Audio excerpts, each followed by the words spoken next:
Hello, everyone. Thank you so much for being here for the Magic is Real podcast. I'm Shannon. I am your host. And today I have with me Peter Alessandria, who is an award winning photographer and filmmaker. He has just created, produced, made this movie about near death experiences and the afterlife, which is called What Every Soul Knows. And we're going to talk about that today and his own spiritual journey and insights. So, also, I'm just going to ask real quick if you like this podcast and you like this episode, will you do me a favor and just take a moment to subscribe if you haven't already? Feel free to share with your friends. And if you wouldn't mind leaving comments below, even if you just have a second to leave a little heart, that helps immensely to help the podcast grow. So it's a way you can support the podcast for free. I appreciate you all being here and trust that the content resonates with you. So without further ado, Peter, Alessandria, welcome. Hi, Shannon. Thanks for having me. And here's a little heart for you. Thank you. That's so lovely. I'm just going to start by saying that I had the pleasure of meeting Peter at the IANS International Association for Near-Death Studies conference, where he was presenting this film. I will. I'm. I'm going to just first tell you, I watched half the film. I'm still watching it, and I wanted to say that it's so well done. This is a beautiful compilation of spiritual insights, and he has in the film many of my own friends, but also some that I don't know. And these are people that are near death experiencers and speakers and authors and healers. And so far, I'm completely engaged. It's very well done. And each one of these people has something really interesting to say about various topics, such as reincarnation or spirit communication or their near death experiences. And I highly, highly recommend it. We are going to, at some point in this interview, show you a little clip of it, which I'm very excited about. Peter, I would just like to know about you. What led you into this work? Because you were a pretty driven, artistic, and I'm going to say corporate only because entertainment lawyer, I know working in the entertainment industry as an actor, my whole life in LA, you kind of you were on this and you're very successful at what you do. Photography, filmmaking, all the things. What is it that led you into this particular field of interest? Well, first of all, I do want to make just put another shout out to IANS, the International Please do. Association for Near-Death Studies. Wonderful one. Any organization is only as good as the people, and those people are amazing. So I Yeah. really enjoyed the conference this year. I actually went to the conference last year in Washington, D.C., but nobody saw me because I was filming interviews for this film there. I had a hotel suite where I was recording interviews for 5 days. I left the room once. And other than that, it was just back-to-back recordings or back-to-back interviews. And so IANS has been a great friend of the project. They gave me an opportunity to show a preview at this year's conference in Phoenix. And it was just lovely to be there, meet everybody. I really, really enjoyed myself. So if you're not familiar with IANS, check it out, ians.org. Great organization, great group of people. My journey, yeah, I was corporate all the way. I studied my undergraduate was in economics and business. My graduate, I went to law school. I got my MBA. I was really on that corporate kind of trajectory for many, many years. And it was when I moved to LA, right after law school, that my mind began to open both to the creative side of my own life, filmmaking, photography, and all of that, but also the spiritual side of things. I have to say, growing up in New York City, which is great, New York is wonderful, but I didn't have a lot of, let's just say, exposure to either to the creative world or to spiritual growth, personal growth, or any of that stuff. So when I moved to California, that was a real life-changing experience for me, and that kind of set me on my path. And I just progressed. I had a real innate interest in both. I taught myself photography, I taught myself filmmaking, and then eventually I got on a spiritual path where I was just very curious. This film answers a lot of my questions, and it's basically centered around 35 different questions that I had, such starting with what is the soul, to questions like, is reincarnation a real thing? What is karma? Or do we have soul groups or soul families that we reincarnate with? Um, all kinds of questions, actually. And this was my way to address and answer those questions. And it seems like these are a lot of the same questions that many people have. I can relate with that. That is, I have those questions too, and that's why I do this podcast. Not, that we all have our way of sort of. I think of this as a project that I'm doing because I want to take the fear out of death for people. I want to help in that. And I also want people to find hope and inspiration and not fear dying and to get people thinking, even if they don't know if they really believe in it. But for me too, I sometimes joke that it's actually a selfish endeavor because I want to ask all the questions of all of you. But yeah, thank you so much for sharing that. And I know that you, as all humans have at some point in their lives, have endured a loss that was very close to you. And I wonder, did that change anything for you in terms of your seeking, or were you already on that path? Was that because I know, for instance, Suzanne Giesman, who was worked in the Navy and in the government, she only became aware of her own abilities as an incredible medium and channel because she lost someone very close to her, and that was her daughter. So it was at that point that, because she was seeking more closeness and connection with her daughter on the quote unquote other side, she was deep dived into all of this. So was that something that happened? Were you already on that path, or did your own personal loss sort of encourage you to dive deeper? So my spiritual awakening has been over the last 30 years. And Okay. it has been an ongoing exploration of many different topics and an informal study of different traditional spiritual paths, but also not so traditional spiritual paths. And it's all kind of culminating now in what I'm doing, but it has really been I talk about it at the beginning of the film. I say, the people that you're going to meet in this documentary, they started out as ordinary people living ordinary lives, but then something extraordinary happened. Now, for some, it was a sudden event, like a near-death experience, but for others, it was a series of smaller events that ultimately transformed how they see themselves and how they see the world. I fall into that latter category.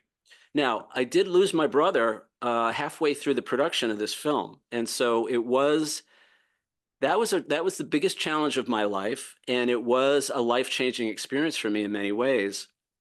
Ultimately, it solidified my belief in the afterlife and my understanding of I mean, this for me, if I could summarize the film, it's the idea that we're not who we think we are, and what seems to be going on here is not what's going on here. There's something much bigger happening.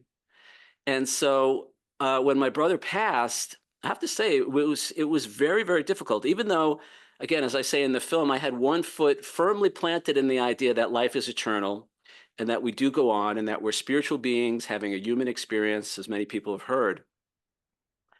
I was devastated. I had never felt grief and sadness the way I felt when he passed. It was unexpected. He's my younger brother, and I mean, the whole family, obviously, it was very difficult for all of us, but it really knocked me out. And for almost 3 months, I wasn't able to do much of anything. I was helping my sister with his estate in Florida, but I couldn't even think about the film. I was really kind of ready to just chuck everything. And then I kind of eventually I came back to some of the interviews that I had done, and it was very helpful for me to have that material, to have these interviews and to listen to people, many of them their first person experiences, and that gave me a lot of comfort. That was really helpful, and eventually that's what got me back on track. So in a way, this film saved me from the grief and the depression and the sadness. I want to say to anybody who experiences a loss, feel your feelings. It was very important for me to eventually realize that I needed to allow myself to have those feelings, that even though I had a belief and a knowing, I could even say a knowing that there is something much bigger going on, that life is eternal, and that my brother is just fine, I still had to have the human experience. And you got to remember, guys, that's why we're here. We're here to have the human experience, right? We already know about the spiritual experience. We live that most of eternity. We've been living that. We come here to have the human experience. So it was very healing for me to allow myself to have those feelings. Yeah, thank you for addressing that. As a psychic medium, I work with people in grief all the time. It's actually my favorite part of the job because I'm not uncomfortable talking about death. And I really want to be there to hold space for people when a lot of people aren't comfortable talking about it. But as much as we do know that life is eternal, we will be reunited in the same form again, and that your brother is as alive as he ever was. It does not take away the pain and the grief and the sorrow of losing someone so close to you in this world.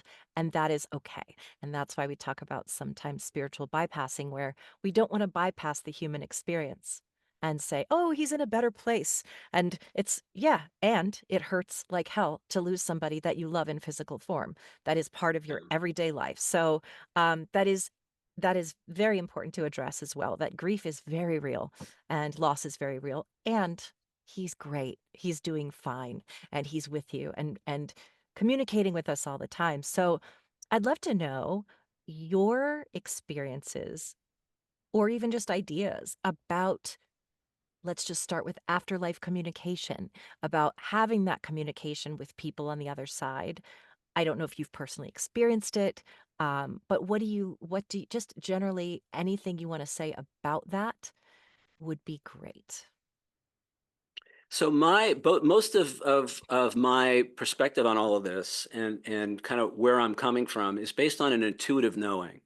Can't say I have specific experiences per se, but a few things that have been for me confirmation of the intuitive knowing.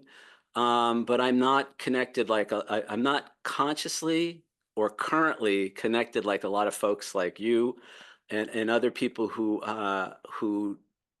help broker, for lack of a better word, a relationship with people on the other side. But my intuitive knowing is that yes, indeed, life is eternal, that we are spiritual beings, that we have an opportunity. I mean, my brother has come. So about half the people in the film are mediums that I've interviewed, and he has come through many times since this whole thing started. And in fact, I was with a medium when I got the news that he had passed. She was actually the one who told me to answer my phone because my phone was off. And and now the film is dedicated to him. He's very much a part of this process. And I note at the beginning of the film, it's a little ironic because he was I believe he was a pretty firm non-believer in the afterlife. He was very, and my mom is just like that. I love my mom. We have a great relationship. She's very supportive of me. But as recently as a couple of weeks ago, she said to me, Peter, she said, you have to know, I believe all of this, meaning the film and everything that we cover. I believe all of this is a big fairy tale. She's not a believer in any of that. And and the good news is I'm actually okay with that. She's entitled to have her beliefs, her feelings. The truth is, unless we have an actual experience ourselves, none of us are really going to know until we get there anyway, right? So it's been helpful for me to let go of trying to convince anybody of anything. Again, if you watch the film when it's out, and by the way, the film is not finished yet. In fact, I still have a couple more interviews I'm doing. I have a lot more editing to do. What I've been showing is about half of the finished film. Um, and I just forgot what I was going to say. The fairy Uh, tale, Fairy and you're not here to tale. convince anybody, Oh, right. and Okay, yeah, great. So at the beginning of the film, I say, listen, don't take anybody's word for anything yeah. in this film or anywhere else, but instead use everything that you see and hear in the film as a springboard to discover your own inner wisdom and your own highest truth. Because at the end of the day, that's what really matters. And your truth may be different than my truth, and they could both still be valid. So I'm not trying to convince anybody. I don't try to prove that the near-death experiences that we cover in the film are real. In fact, I don't really spend a lot of time on the actual death experience, and that was very important for me. I didn't want to in any way, sensationalize the death experience because I feel that's almost a distraction. And I can talk more about all that, but for me, it's more important. What did you learn from the experience? And how can we take what you learned from your experience on, quote, the other side, and how can we make our lives better while we still think we're here? My goal is to help, and this is part of, taking the fear out of the death of the body. But my goal is to help to alleviate some of the suffering in the world, and my firm belief is until we know who we really are, we can't experience what I call true happiness, or just peace in our lives. Because as long as I think I'm this body that has a limited lifespan, that's subject to all the ills of the world, and that's fighting with other bodies over resources and all of that, it's going to be very difficult to experience true happiness, true joy, or true peace in this world. But when we begin to, and again, this is the whole premise of the film, and actually a book I wrote a few years back, I can talk about that as well. Until we change who we think we are, until we change how we see ourselves, nothing is really going to change. And actually, until we do that, this world kind of makes sense, right? If we are bodies that only have 60, 70, 80 years, and if there are scarce resources, and if other people are the source of our problems in many cases, then this world kind of makes sense. But if you look around the world, it's not a happy place in many cases. It's not, there's a lot of suffering. There's a lot of unkindness. And so and I don't think it's a behavioral fix. For me, it's the question I say, and this has been asked by spiritual scholars for centuries, is, who are we? Who do you think you are? How do you see yourself? That's the most important question that we can ask ourselves. And once we get to the bottom of that and hopefully come to a truth that resonates with us, that's when things can really begin to change and the world can truly become a better place, in my opinion. Beautifully said. I would like to hear about your other book in a moment. And I just wanted to say before that, yeah, I always say, look, I'm not trying to convert you. I know what I've experienced. And I know beyond a shadow of a doubt, know that there is an afterlife and that there are these higher beings. I'm communicating with them. The things they tell me I would have no way of knowing that are validated. To me, that's enough proof. However, my dad said to me once, well, how do you know you're not just reading someone's mind? I said, well, if I'm reading someone's mind, what does that say about the nature of energy and consciousness? That alone is pretty amazing. But at the end of the day, if it is all a fairy tale, I'd rather believe in it. It takes the fear out of it all. And that way, if we just die and turn to dust and we have no knowledge, I'll never be the wiser. So why not believe in fairy tales? Why not believe in magic? So anything you can say anything you want about that, but also I would love to talk about the other book you wrote and what you were going to say about it and share whatever you like about it. Well, so let me just echo what you just said. I think it's really important that people understand that they have a choice, right? We have a choice in how we see ourselves, and more importantly, how we see the world and other people. Now, I've been studying A Course in Miracles for 30 years. That was part of my spiritual journey. The course has been very helpful. I study it to this day, every day. And, Course in Miracles is really clear that, again, we're not who we think we are, that we are divine spiritual beings, that life is eternal, and that we're all one. And this is another question that we cover in the film. And the beauty of the near-death experience is that it's now bringing back to the masses personal experiences with just that. So people that watch your podcast are probably very familiar with the near-death experience. I'll just hit a couple of the high points. But I will say this, I'm calling my film, Afterlife 101. It's for people who really have never thought about any of this, who might not even know what a near-death experience is, certainly don't know what a life review is and all the other stuff that we cover. And I'm trying to make it as accessible as possible.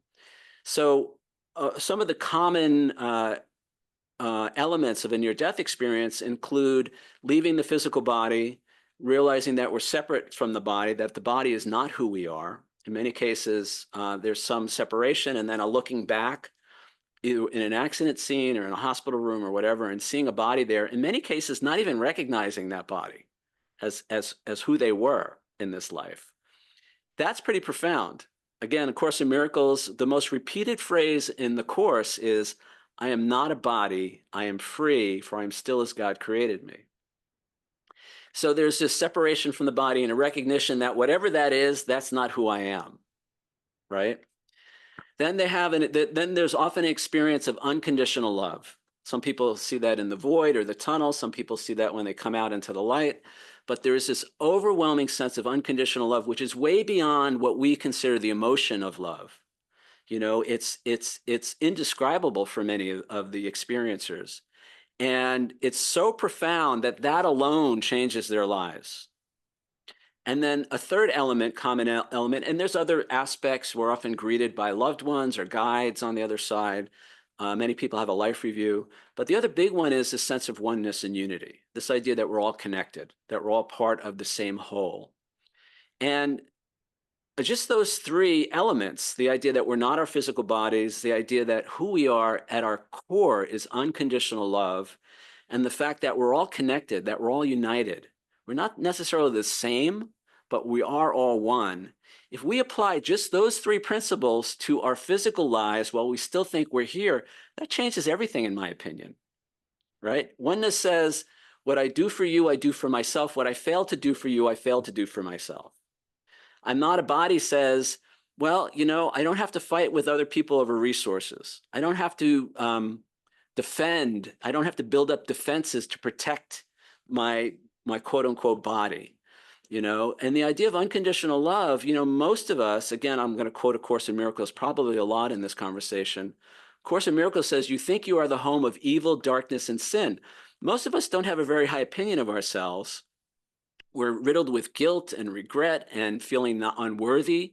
Unworthiness has been a big part of my life experience. And if who I really am, again, quoting Course in Miracles, Course in Miracles says, love created me like itself.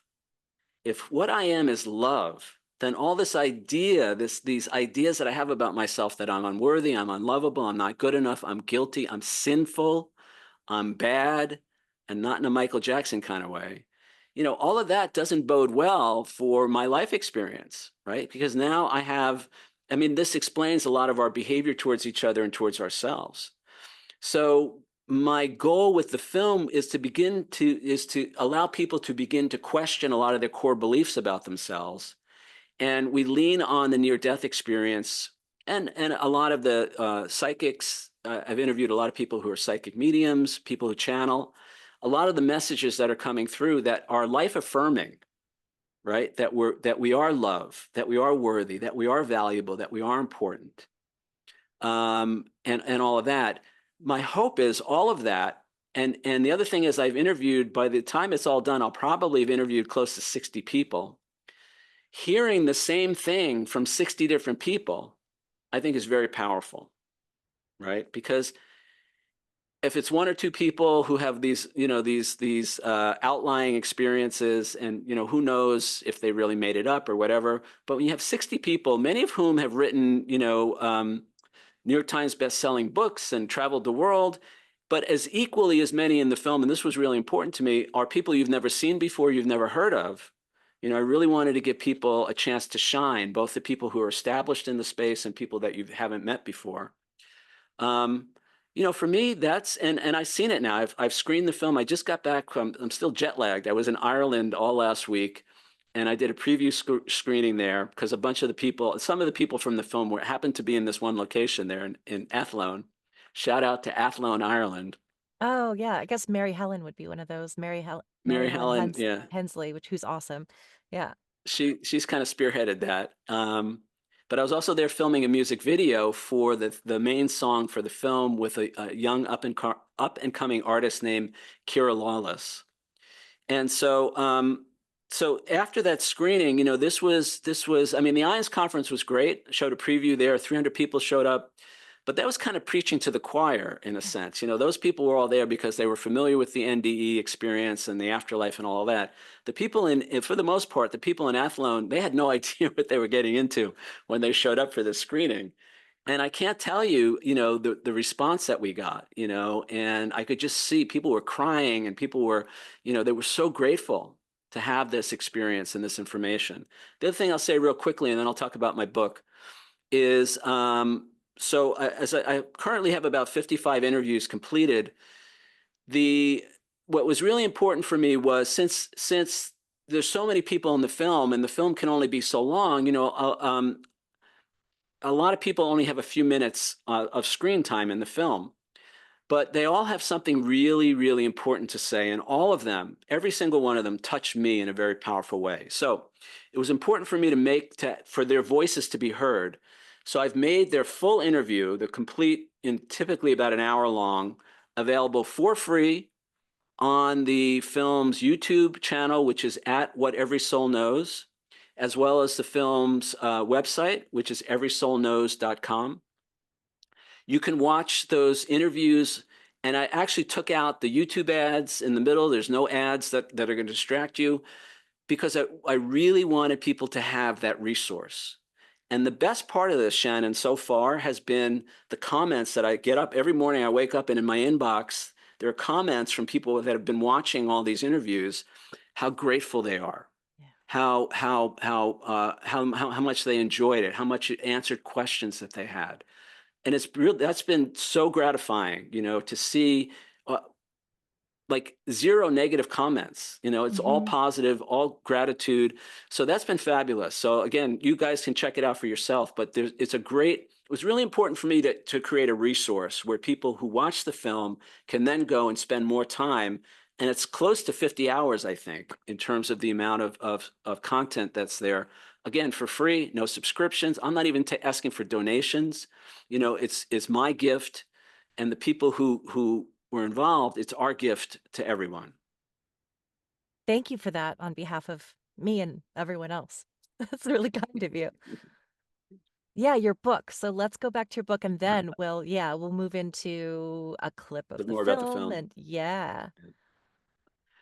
So the book is called Be Bigger Than You Think You Are: Overcoming Our Self-Imposed Limits to Have the Life We Want. Now, it's not really, it's a personal development book, and it's all about the challenges that I faced. In 2008, I literally lost my law practice in a matter of months during the global financial crisis.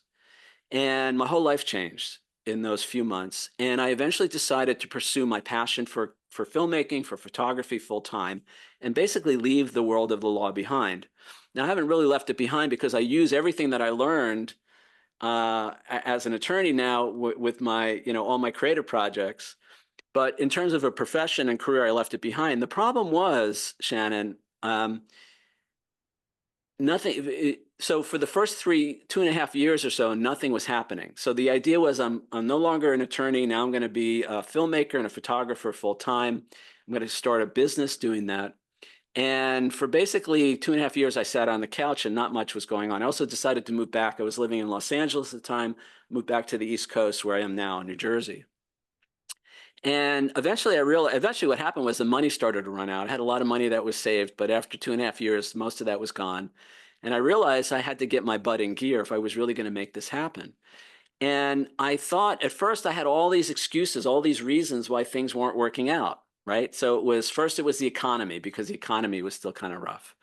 I thought, well, maybe it's not that. And I thought, well, I don't have any kind of an education in art or photography. I've never taken a photography class. I've never taken a filmmaking class, completely self-taught. So I thought, well, that must be the problem.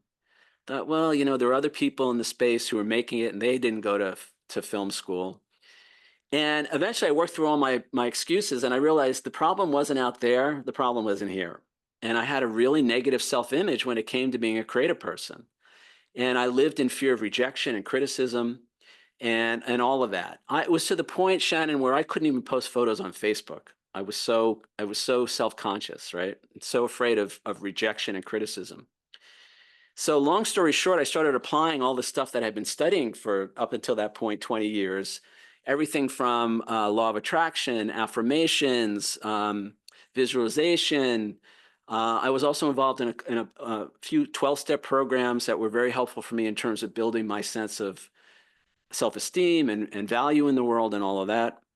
And in probably about a year's time, I went from somebody who never won an award for anything in my life to someone who's won more than 75 awards for my photography.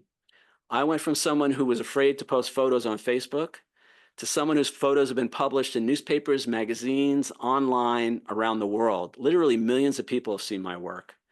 And I went from someone who was sure that I was going to spend my life on the couch, in fear of any of this, to someone who sold prints of my photos to collectors as far away as Australia. So it was a complete transformation. And what really, two things changed. One was what I said earlier. Who do you think you are? That was actually the original title of the book.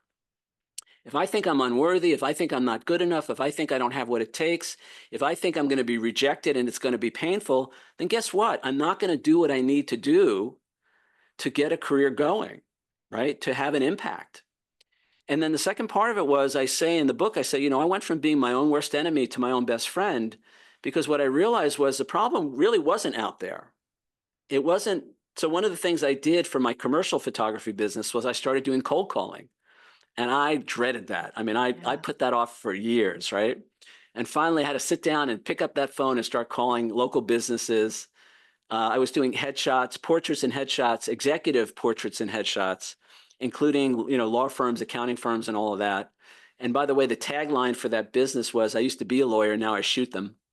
Um, and so it was pushing through all that fear. And what I realized was in almost 2 years of cold calling, nobody ever hung up on me. And in fact, they were all really nice. And many of them must have felt sorry for me because if they weren't interested, they gave me somebody else's number to call. I mean, people were really nice.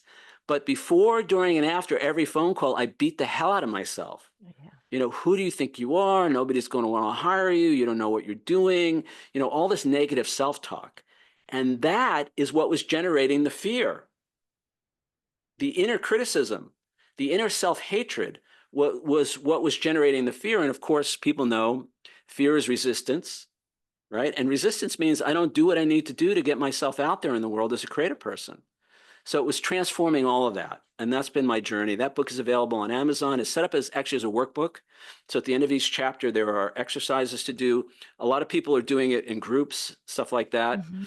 And I also have, again, for free. So the book has a separate website. The book website is bebiggertoday.com. And on that website, in addition to all the other material that's there, there are 65 hours for free, again, totally free, of workshop videos that I did during the pandemic, where I took a group through that book, chapter by chapter, more or less exercise or exercise by exercise. So that's all available again for free on the website. It's a great resource for anybody who's interested in transforming their life. And that's really what that book is about. It's a complete transformation from the inside out. Don't worry about changing behaviors. Don't worry about changing habits, breaking habits. Once we change how we see ourselves, all of that takes care of itself. All of that changes by default. I love that you shared that. Thank you, because it is, wow, that's so relatable. And that is the journey that I'm on as well. And I am also writing a book about going through a 12-step program for sex and love addiction, which therefore helped me heal my own low self-esteem. And it's a whole thing. And now in middle age, I'm finally feeling like I was reborn because, like you said, the minute you change, and it's not overnight, but when you start to change the way you see yourself, the way you love yourself, the way you care for yourself, and what you expect of yourself, everything else falls into place. And it's one of my favorite topics. You can call it manifesting, you can call it intending, whatever it is. I believe there's a spiritual aspect to it, but also, like you said, when you're expecting it or where you're actually expecting a good outcome, you're going to be more present to opportunities that come through, and doors will open up simply by virtue of focusing on the thing and expanding what you think is possible. So that's awesome, and that sounds really fun to do as to actually do as a workbook and do as a practice. I always say everyone should do the 12 steps. I wish everyone did them because it's not just for addicts. It's universally, I think, would help a lot of people. So thank you for sharing that. And now back to the film, which I think that what we just talked about is so relevant to a spiritual journey and what we're really doing here. So somehow we come into this world loving ourselves innately, and then we're sort of indoctrinated out of loving ourselves through various means. And then part of our soul's path, I think, is to then rediscover ourselves and who we really are, the nature of ourselves, and to love ourselves unconditionally, as we've been talking about. So, why don't you just introduce the clip, or wherever you want to start, just kind of do your own introduction. So this clip we're going to see is about the soul plan. This idea that we have a pre-birth plan, that we do plan our lives before we come into form. And yet there is still free will at every turn. And so it was an interesting question for me, this idea, do we plan our lives, and what is part of that plan? What goes into that plan?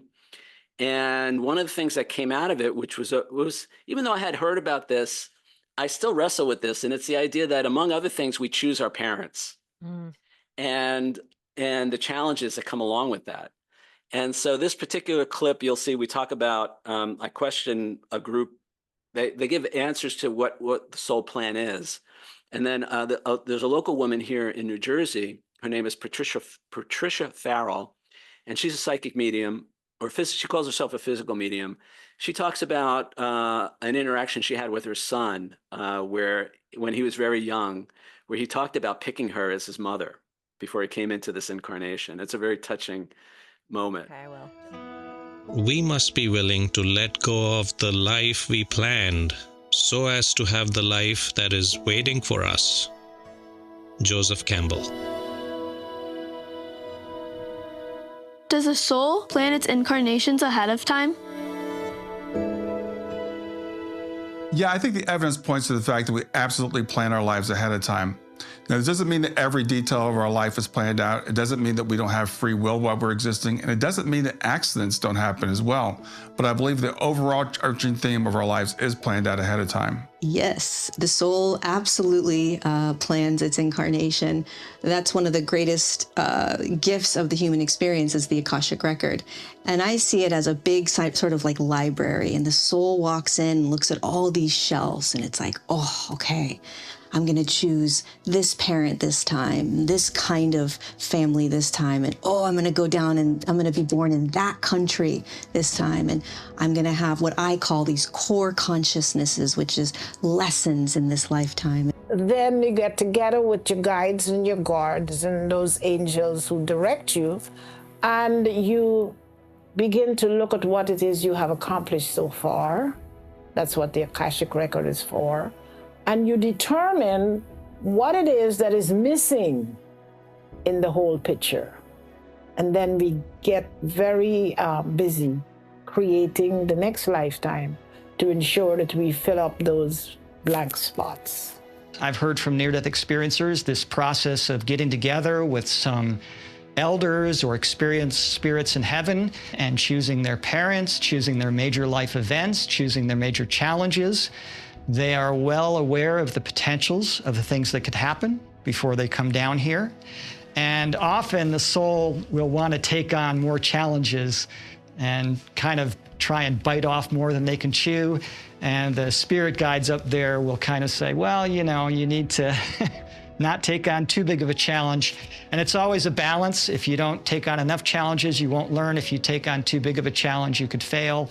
And of course, with these wise spirits who are guiding us and helping us plan our lives, we are never given challenges on this earth that we're incapable of overcoming. In my case, I review this life as Christian like reviewing a vast flowchart of millions and millions of possibilities of what might happen, what might actualize in this life. I felt like what it would be like to be me in all these various branches and avenues. And the thing that decided which avenues would be actualized was free will.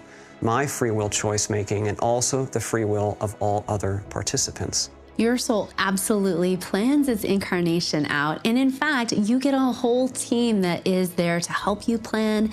You script this out with other people on your team that are here to help you learn the lessons. I believe there's a higher plan to everything. So the things that you may have gone through that felt really challenging, I always see that there's a higher purpose to that, a higher perspective. And I believe the soul chooses the big major events of our lives before we incarnate in this earth so that we can learn the lessons that the soul has decided to learn in this lifetime. Let's say somebody wants to learn something about forgiveness. They will plan out different events, challenges, and situations in their life, different relationships that will help them learn specifically something about forgiveness. Before this life, in your eternal form, you're coming to Earth School. You know you're going to come to Earth School. And so you start choosing. And part of that process is to choose what and how long and what we're going to learn, where we're going to learn, and the pieces and parts we do choose. It's all free selection. There's a process of figuring out what this life is for, what this incarnation is for. Why am I doing it? The planning, for the most part, is done by laying down general karmic tracks, so to speak, general themes that are going to be explored in the lifetime. And then, depending upon the individual incarnation, sometimes it's left just as that. Sometimes the planning is much more detailed. It depends on what the specific intentions are for the lifetime. In my own personal spiritual experience, it looked a lot like a grocery store. And I had this big empty grocery cart, and on the grocery aisles, there were these large cereal boxes, and every cereal box had a life experience in it. So the pre-birth plan that is plotted out before you come into form is about picking the major plot points in your life. You might pick 5 or 6 plot points that absolutely are planned to be experienced while you are in form. In between those major plot points, that's where you as a soul get to exercise your free will. So we plan the families that we're born into. We most certainly pick our parents, and we pick them for different reasons. We also pick the partners that we experience many of our challenges and life's mission with. Not only do we pick our parents, we pick our children, if we have children. We pick our best friends, we pick our spouse, our significant others. We are totally in a place of choice. We often pick one parent, one specific parent that will help us with the specific things that we want to learn here and how we want to evolve our soul, and also with our purpose here on planet Earth. Not just our parents, we pick our whole family. We pick before we're born, and everybody that we encounter. When you pass a person on the street, that was a soul encounter that you planned. Why don't we picture what happens when we're going to go on a trip? We know where we're starting, we know where we want to end up, we have the map laid out, and there are certain routes that we can take. We actually choose basically the route before we come into this lifetime. Every once in a while, because of our free will choices, we might get off and wander off the path a little bit, but that's why we have helpers in the spirit world, our guides and our loved ones on the other side, kind of gently nudge us, put thoughts in our heads, hey, you're getting off path here, you want to get back on track. And all of those things factor into how much we grow, how many opportunities we have to be the expression of love in human form, which is the whole reason we're here.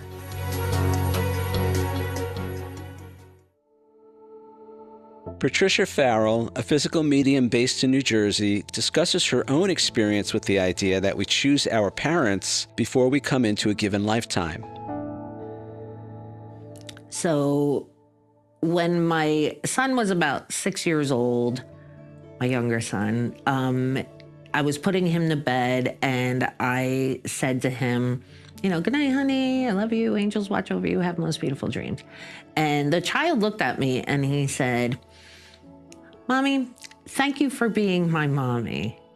And I said, well, you chose me to be your mommy. And he said, do you think you were my only choice? And I said, oh, do you know something? Do you remember something from the other side? He said, yeah. He said, Mommy, before you incarnate in, he said, you pick like, let's just say 50 mommies and daddies to be born to. He said, and you know, none is better than the other. So it's not like number 1 is first choice and 50 is 50th choice. He said, none is better than the other. He said, you just pick which parents you're going to be born to because they're the best teachers for you of your soul lessons. And I said, okay. And he said, so I picked, you know, however many. He said, and then I went to God and I said, okay, I'm ready to incarnate. And God said, okay, close your eyes, turn around, run and jump. He said, so I did that. He said, and when I opened my eyes, he said, I saw you, Mommy. He said, so I don't really know if I picked you or God picked you. He said, but it was such a good choice. This kid absolutely has my heart. I love it. It's so beautiful. Isn't that great? That's so great. I got chills. And what I want to ask you about this is a lot of people will say, well, I had really horrible parents or I had a childhood abuse. And why would my soul choose that? What do you say about that? So, first of all, excuse me. My heart goes out to anybody and everybody who has suffered in this lifetime. All right. Nothing in this film is meant to, in any way, diminish that experience or make you wrong for that or in any way blame you for that experience. And I really went out of my way to cover that in some of the interviews, the longer interviews on the website, because I don't want anybody to feel, that in any way that they brought this on themselves. You have to remember, it's not our human consciousness that's making these choices and decisions. Right. So when we do the soul's plan, we're choosing from a much higher vantage point. The soul sees the big picture. The soul knows the whole lineage. The soul knows. And what the soul really knows is that ultimately, nobody has ever permanently lost or damaged from their life, their incarnational experiences, right? So we're always made whole eventually when we return to the other side, no matter what our experience was here. Now, we have to start. So there's a whole bunch of other questions. And one of the other questions is, are human incarnations voluntarily chosen? And the answer is a definitive yes. Nobody's here against their will, despite what you may think. And we all chose to be here. And then the other question, one of the other questions is, do we choose our challenges, our life challenges? And again, the answer is yes. That's part of the soul's plan. Now, what we don't realize from our human perspective is that there's great value for the soul in having these experiences, these challenging experiences, because we get to actually experience ourselves as what we really are, which is unconditional love, kindness, compassion, understanding, goodness. But it's the reason that we come here to have these experiences is because of the contrast. Right? In heaven, it's all basically a light and love, more or less. There is no darkness, there is no evil, there is no pain, there is no suffering. And that's great. And it's wonderful. That's why you hear so many people who have a near-death experience say, I didn't want to come back. It's so beautiful. It's so lovely. I felt so loved. It's home. But we don't have the opportunity to know ourselves in that environment the way we do here. The analogy I use, which I'm sure you've heard, it's the difference between, in heaven, we kind of read the book about riding the bicycle, and on earth, we actually get on the bike and fall and scrape our knees. And then, and people laugh at us, or the other kids or whatever. I mean, we have the full gamut of the experience. And, another aspect of all of this, which I cover in the film, is the idea of the veil of forgetting, which is that we need to forget who we really are so we can have, so that makes this experience more real, this incarnational experience. If we knew who we were, if we knew the truth and all of that, it would kind of be like knowing all the answers on the final exam. At first, it would be a lot of fun, but eventually it would make the whole experience meaningless. There would be no purpose to it. So the soul comes here to know itself in its own experience, and ultimately that's how God knows itself, is through our individual and collective experiences. And there seems to be a lot of value in that. Now, again, I'll go back to, 1995, when I started my journey. One of the books that I still come back to almost 30 years later are the Conversations with God books. 30 years later, I still go back to them several times a year, all of them, the whole collection. And one of the things he says in Neil Donald Walsh says, I think it's in maybe the first book or the third book, is, from the soul's perspective, there's really nothing else to do. This is the only show in town, the only game in town. We're either hanging out in bliss all the time, but eventually what happens is, because there's no contrast, we don't really experience it as bliss anymore. Now, Course in Miracles has a different take on this, and I think both are valid. The Course's take on this is that there is contrast, although it never uses that word. This is my own interpretation, by the way. There is contrast in the sense that God is always expanding. So there's always more love. There's always more joy. There's always more peace. So in a sense, we can compare, compare and contrast in that just a moment ago, we now have more joy, more bliss, more peace than we had.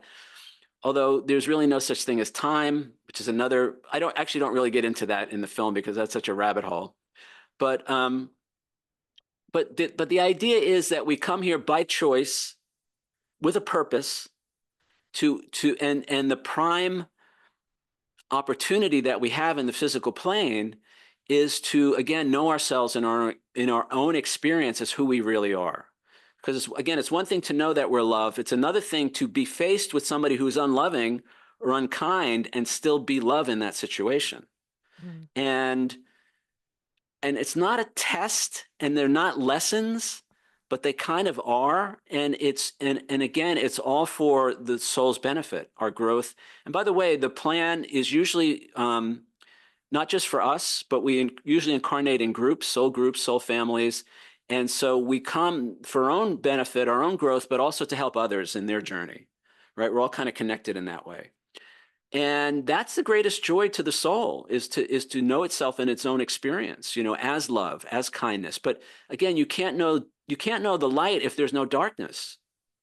You can't know love if there's no, lack of love. Course in Miracles says all attacks are a call for love. Well, in the heat of the moment, when you find out that your accountant has embezzled all the funds from your business, or you find out that your spouse is cheating on you, or you find out, your kid's on drugs and did whatever, those are the moments that the soul waits for. And the human consciousness in that moment has to make a choice. And because we've forgotten who we really are, that choice becomes much more meaningful and much more pure, if that's the right word. So if we choose love in a situation like that, it's because we really, really believe that and want that and are choosing that as our experience. So there's great benefit for the soul here, but ultimately, it is illusory. It is kind of a game. I don't like the word simulation, although people seem to latch onto that. But there's great value in it. And again, there's nothing else to do. Right? In heaven, we just hang out for eternity, in love and light. And as Betty Guadagno in the film says, that could get boring after a while, So why do people climb mountains? Why do people bungee jump? Why do people do the things that we do here? Well, imagine that on the scale of the soul, and how that contributes to everybody's, and ultimately to God knowing itself in its own experience. You want some real esoteric literature, go read God Speaks by Meher Baba, and he really gets into the whole idea that, you know what, I'm not even going to go there, but we need this experience. That book, so the dedication to that book is To the Universe, the Illusion That Sustains the Reality. And the idea is that without the illusion, which is what we seem to be experiencing here, we can't know the reality of who and what we are. And ultimately, God can't know its own reality. So there's value in the suffering, right? There's value in the pain. And it's not even, see, suffering is different than pain. There's value in the challenges. And look at anybody, if you've had a challenging, maybe you got a divorce, or maybe you have an illness, or your child with a disability, you look at people who overcome that, and they have a real spiritual essence to them that you can see, that you can feel, I mean, they've made that choice. It's not to say that anybody who doesn't make that choice is bad or less than or anything like that. It's all about opportunity, right? And life, it's such a cliche thing, but it's so true. Life is what we make it. And we can see the world as painful and evil and all of that, or we can look at it differently. And that's the beauty of this. And that's why free will is so important. Right now I'm studying, I don't know if you know, Barbara Marciniak. She wrote the Bringers of the Dawn and a couple of other books. And this was in the 1990s she wrote these books. And again, it's a wonderful reminder of all of this. And you get to choose, you get to decide, because this is a free will universe, right? God has given us the ability to choose.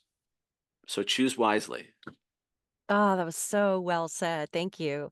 Yeah, and that's what Betty Guadagno was saying is that some things in our life path are set in stone, and they're the major life events that are going to help shape us. But in between those big milestones, if you will, we have free will. So we can decide which way to go. We still have free will, but it's in how we learn to navigate those challenges that builds our character, helps our souls evolve. Doesn't mean you failed if you didn't, quote unquote, do the right thing. There's no one way to do things. And I think that's what, doesn't resonate for me when we talk about sin and God's going to judge you and you're going to go to hell if you don't do the right thing. I think in my belief of God, my understanding of God is God gives us free will and says, hey, just go play, go see what happens. See, because sometimes we just don't know what we don't know. And I speak from the perspective perspective of an addict who understands that when you're in addiction, you're just grasping for anything to self-soothe because you don't have the coping skills. So I can look at the things I did in my addiction and feel shame and guilt and remorse, or I can learn to forgive myself, which is what I've spent the last 20 years doing, and saying, I just didn't know. I mean, I only knew what I knew. I didn't know what I didn't know.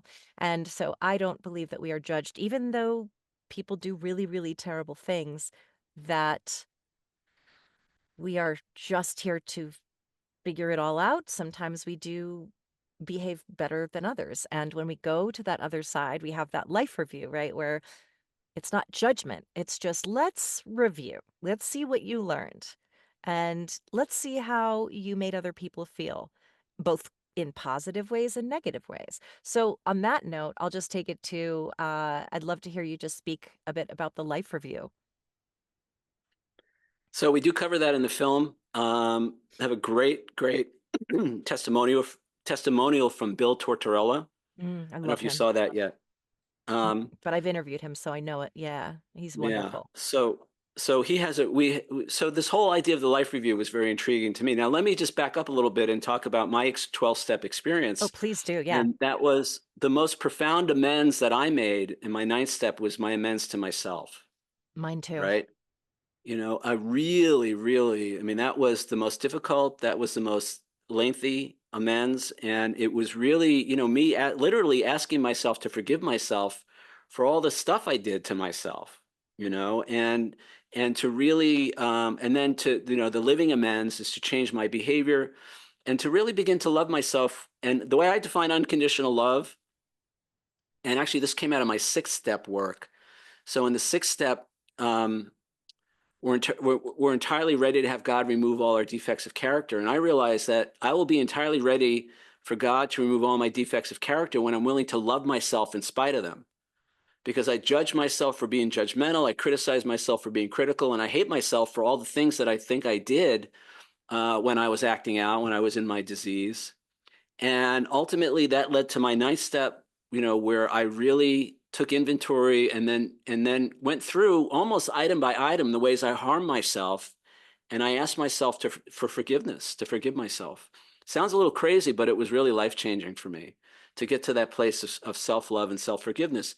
Because the things that I did when I was acting out, and I have experience with sex and love addiction, codependency in particular, but also some substance stuff. I've been sober for 26 years, have no desire, no need to use any kind of mood altering anything. But I needed that stuff because there was no other way for me to cope with the pain of my life. Yeah. So to have compassion for that part of me and to love that part of me. A lot of my 6-step work, I did a 6-step inventory, which I think I came up with this. I'm not familiar with anybody else who talks about it. Maybe I'm not. Maybe there are other people.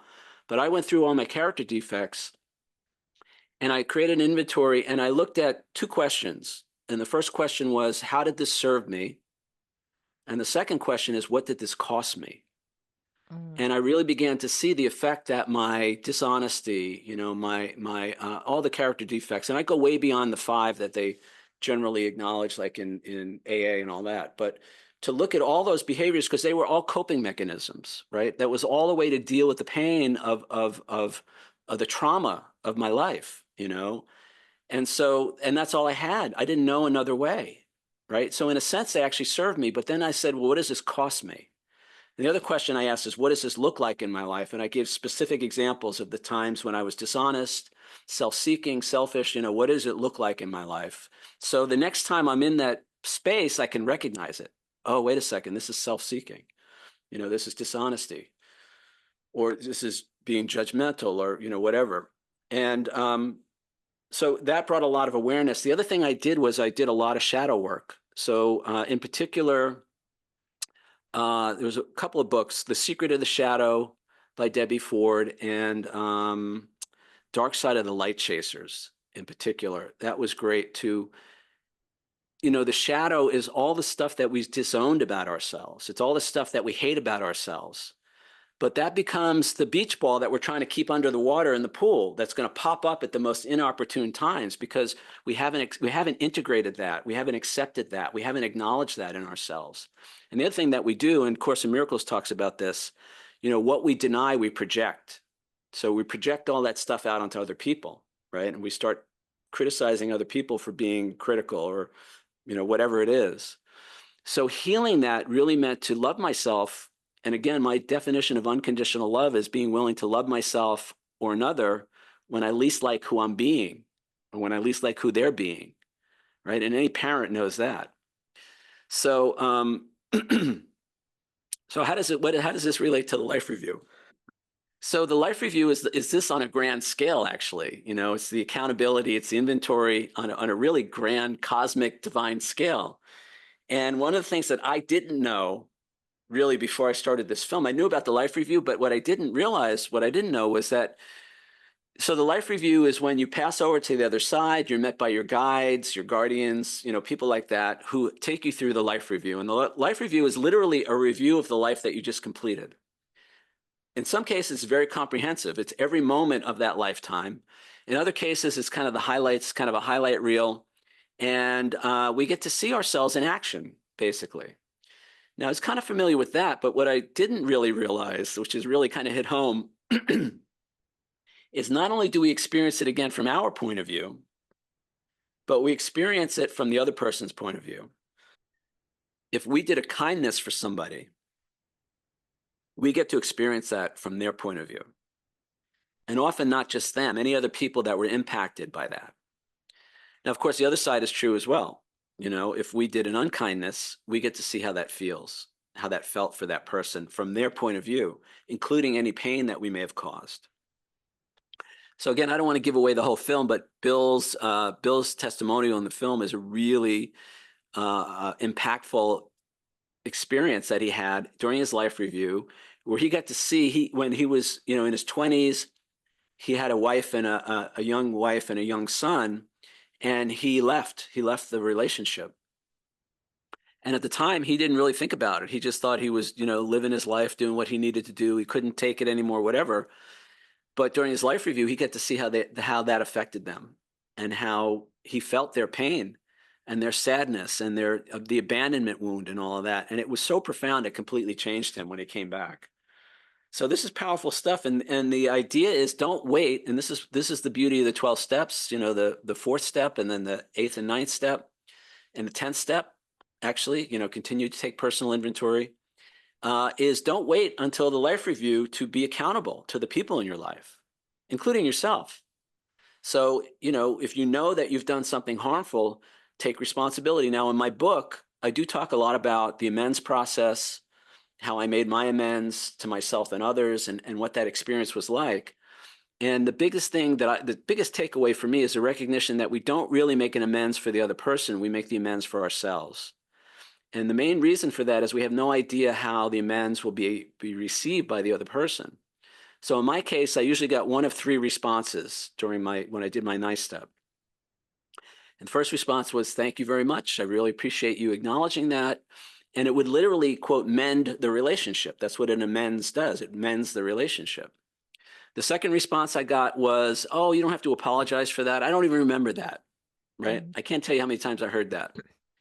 And the third response I got was, "Go fuck yourself. I'm not interested in your apology." Yeah.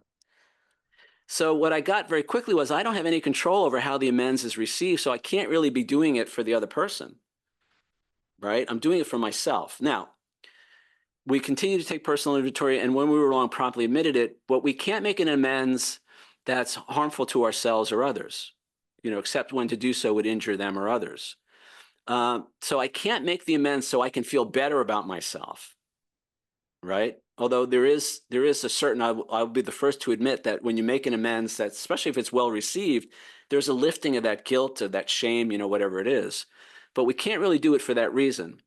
And that's why it's really helpful to check with another person in the program before you make an amends, go through it, figure out what you're going to say, how you're going to say it, and make sure that it's not more selfish, self-seeking or selfishness in the sense that I want to relieve my guilt around having done this, so I'm going to go apologize without really considering how it's going to be received or the effect that it would have on the other person.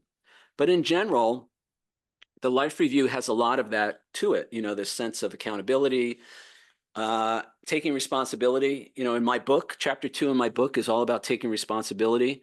And the reason taking responsibility, and the biggest takeaway on that is responsibility is not the same as blame.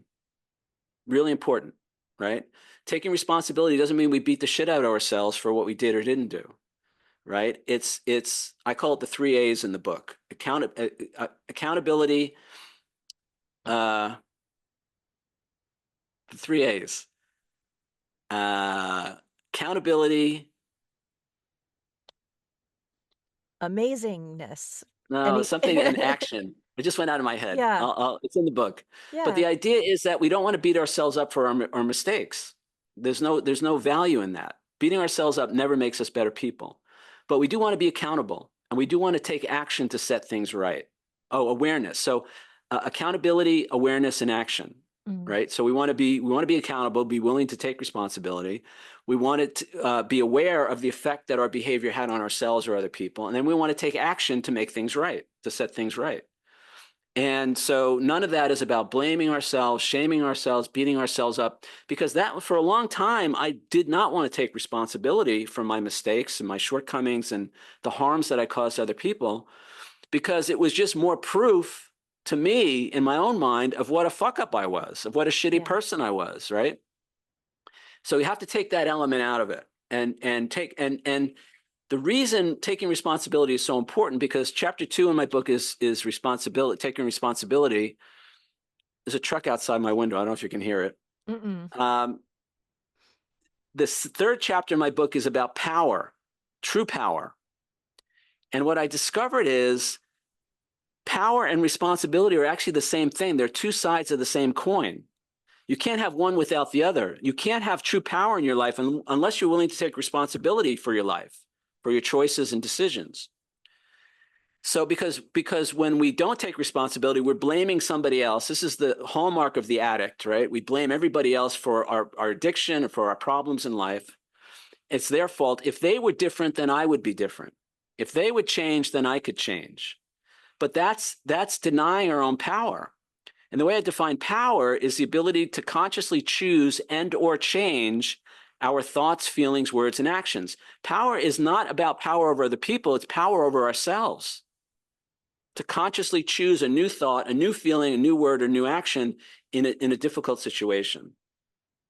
Kind of going off here, but the life review for me is all about that, right? And so don't wait until you die to have the life review. If you've done something harmful, inappropriate. And the other thing in the life review is, people got to see, Mary Helen talks about this, Franco Romero talks about this. We get to see the good things that we did that we often weren't even aware of. The little things that we did for another person that we didn't even think of that had a huge impact on them. And the underlying theme for all of that is kindness. So the times that we're kind to ourselves or another, we get, there's a lot of spiritual divine bitcoins or coins or credits or whatever you want to call it when we act from a place of kindness. And I say in my own life, and at the end of the film, I actually say this, if you want a spiritual path, forget about meditation, forget about religion, forget about all this other stuff. Just be as kind as you can to as many people as you can for as long as you can every day. And that's the fastest way back to God, from what I can tell. Right? Obviously, there's a lot of benefit. I meditate, all the other stuff, but it really comes down to, because the other thing is I used to meditate, and then 2 hours later, I'm yelling and screaming at the guy on the freeway that cuts me off or whatever. So it's helpful, but ultimately in the moment, we need to make a new choice if we want our lives to change. And the choice for kindness, for me at least, now, chapter 7 in my book, and I'm going to stop in a minute because I want to hear what you have to say about all this. Chapter 7 in my book is on forgiveness. All right. And I actually did a TEDx talk about forgiveness a couple of years ago. Forgiveness has been a big theme in my life. Right. So forgiveness doesn't mean that we give other people permission to walk all over us. Right. Forgiveness doesn't mean we become a doormat for somebody else's inappropriate behavior.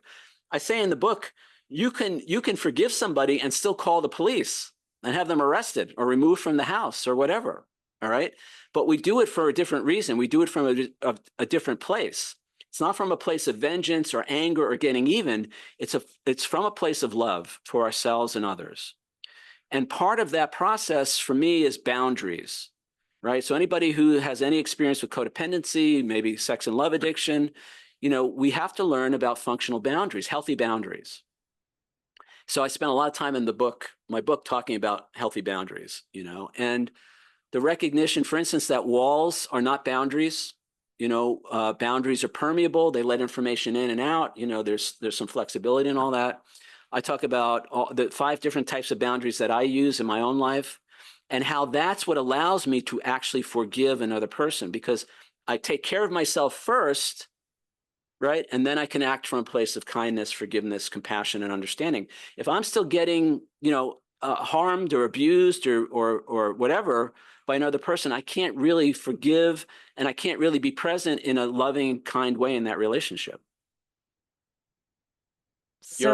Yes, so inspiring. You're really wonderful at the inspirational talk. And yeah, I call that really just closing the screen door so that I can let in the fresh air, but I keep the mosquitoes out. And I have had to cut off some friendships in the last couple of years where I literally didn't even have a conversation. I just was like, you just crossed a line, block, block, block, block, you're out of my life. But it doesn't mean I hate them. It meant you are you are not an emotionally sober person, and in both cases, also literally not sober from alcohol. And I am not here to be your punching bag, and I'm not here to be for you to project onto me. However, I love you. I don't have any hate for you. I just have to protect myself, and I pray for you for your healing, and I just wish you nothing but the best. And one more thing, I wanted to appreciate what you said about making amends to people. And I have said it the opposite way, which is it's not for you, it's for them. So I love that perspective because you're right. Some people are like, I don't even know what you're talking about.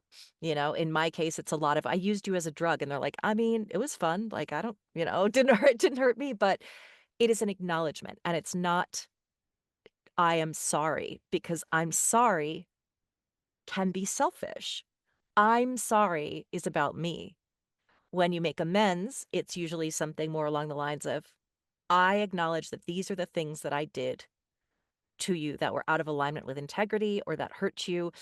And in my amends to my ex-husband, which he never responded to, and that is completely fine. It was, if you have any questions that I can clear up for you to bring you peace, I'm here to talk about it. If you even want to just yell at me, curse at me, whatever you need to do, if there's some healing that needs to be done, I'm here to receive it. Um, and fortunately, it was me just saying, I acknowledge I did these things and I'm now healing. And I wasn't saying, I hope you forgive me, because again, that's me wanting you to tell me I'm okay. I did these things. I recognize it. And if you want to talk about it, we can. And if you never want to speak to me again, I wish you nothing but peace. And so I love what you said about it too, which is it's not for you.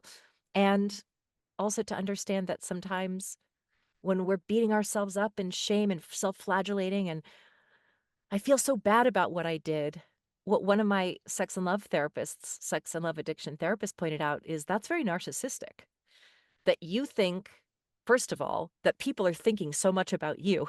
And second of all, just the fact that you're beating yourself up because somehow you think that it's going to make what you did okay, or this is my punishment for myself because of the things I did. you can just forget about that because nobody cares. It's like nobody cares about you as much as you do. And he said, all I'm hearing you say is, I feel so bad. I feel so guilty. I. And he's like, how about how your ex-husband feels? How about, and so that was a real wake-up call. And so, like we said, sometimes you just you don't know. You don't know. And so self-forgiveness is equally as important to say, I forgive myself for the things I didn't know. I never thought of it that way. I didn't realize I was being a narcissist. I just knew that I was in pain. So I love that we talked about that because it's all part of the same spiritual growth topic. And this has just been such an amazing conversation. I'm so honored that you were here to share with us, and I can't wait for the film to be out in the world. Do you have a deadline, or are you kind of just, is it happening when it's happening?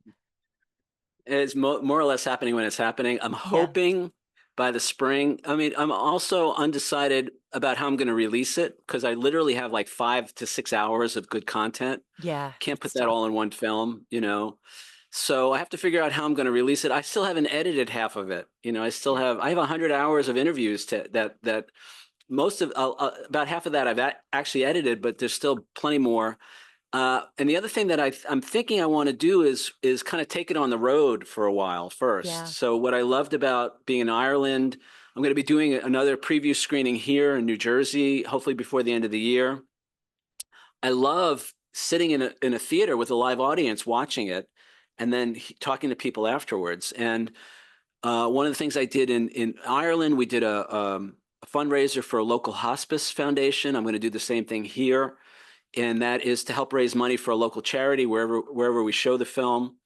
So my thought is to maybe take it on the road for a while, and then eventually, hopefully maybe by next summer or the fall, maybe sooner, it'll be widely available for streaming on YouTube, maybe some of the streaming services and all of that, because I want it to be as accessible as possible for people. I want people to have the opportunity to see it. And a lot of people say, I can't just watch this once. It's kind of like The Secret. Remember The Yeah. Secret? Oh, yeah.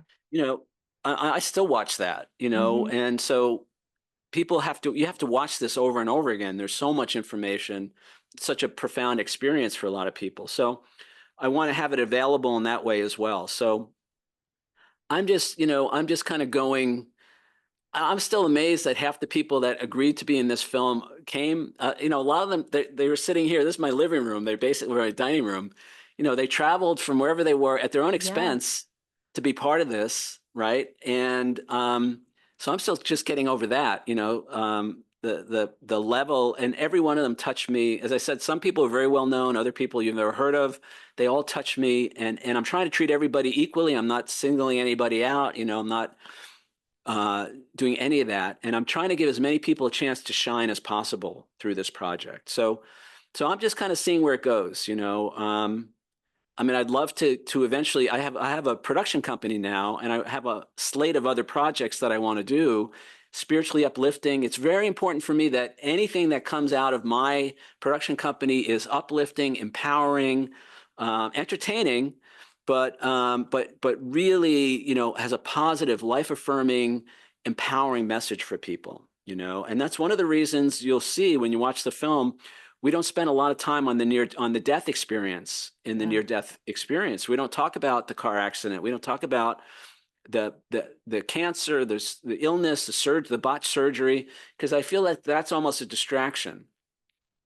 I went so far that at the beginning, I didn't let anybody tell any stories. I just went through my list of questions, my 35 questions.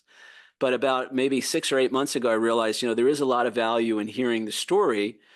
So, people like Anita Moorjani and Jeff Olson, and they have very dramatic death experience. And I said, so you guys get, you get 5 minutes to talk about that, and then I want to hear about the rest of it. What did you learn from the experience, and how can we take what you learned and bring that back into our lives? Again, the whole point of this is to make life better while we still think we're here. Amen to that. That's awesome. And we'll have links to all of your stuff so you can follow Peter and keep looking out for updates and just continued projects from this brilliant mind. So Peter, thank you so much for being here today. This was an incredible conversation. I enjoyed it so much, and I wish you all the best on all of your pursuits and this film. I'm really excited to see it come to fruition. I know it's it's so hard to cut out things when you have so much valuable information to share. So I know that's quite a job. But yeah, thank you so much. It's so nice to know you. Likewise. Thank you, Shannon. I love what you're doing. Thank you.